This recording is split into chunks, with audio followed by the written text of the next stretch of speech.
Okay, I did a Minecraft cake for my son over the weekend, and it had lots of little square tiles on it, and it did get me thinking to actually think I might share the technique with you and how I made the squares. I didn't actually cut every single one individually, I did it in stripes. So I just want to show you what I did. I rolled myself some paste.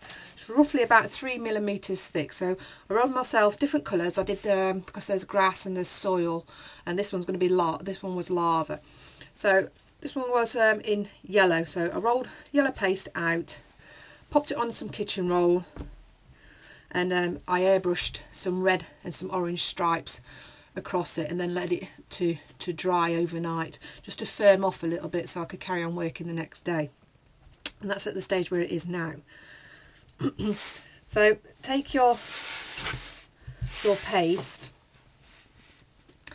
and obviously we need to get these squares dead right. Now the squares that I used were 1cm squares, and so I've got 2 square cutters here which are 1cm square cutters. Now I need to give myself a starting point, so I take a spacer. These are 5mm spacers, so they're obviously a little bit thicker than the paste is, because the paste was 3mm. I'm just going to cut myself a nice straight line. It gives me a starting point. So you need a nice long straight knife. Take away the excess, and that gives a starting point. So take the spacer and line it up with the edge of your paste. Take yourself another spacer,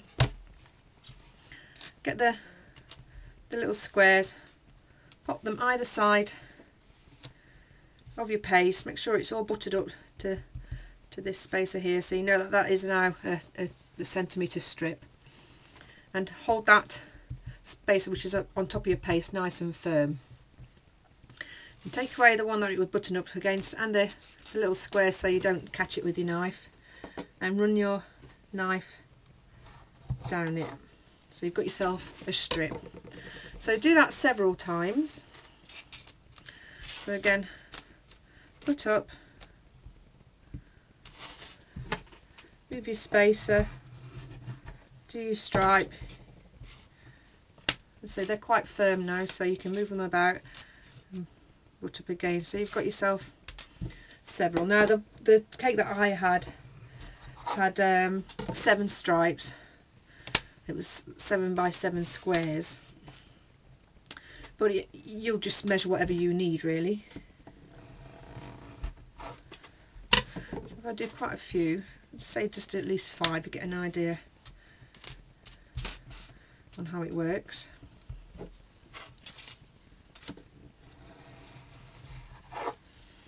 Okay, so there's 5 stripes there. So I'll put the rest of the paste to one side and take the stripes. Now they came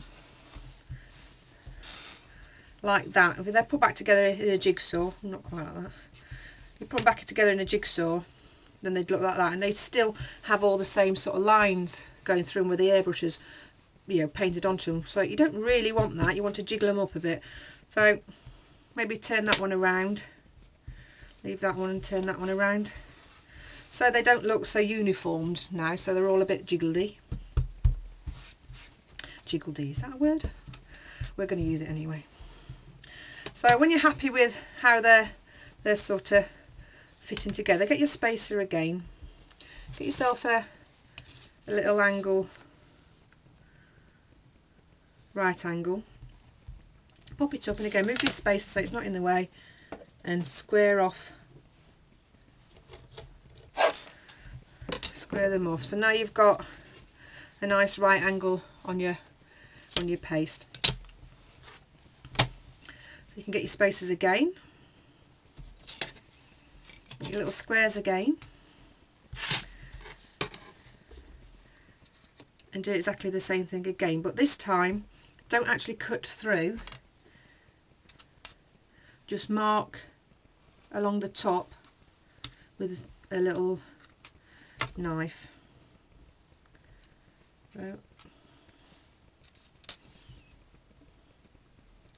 Now if it's not going to balance on the end, though it doesn't sometimes, you can always grab the spacer that you use to roll your paste out, the 3mm spacer, just to set it on, and line that top spacer here, this one here, is being lined up with that line that we've just scored with our knife. Line it up, then push this one against it so you've got squares again. So again, put up to that line you've just scored, hold your spacer, and we'll do 5, so we've got 5 squares.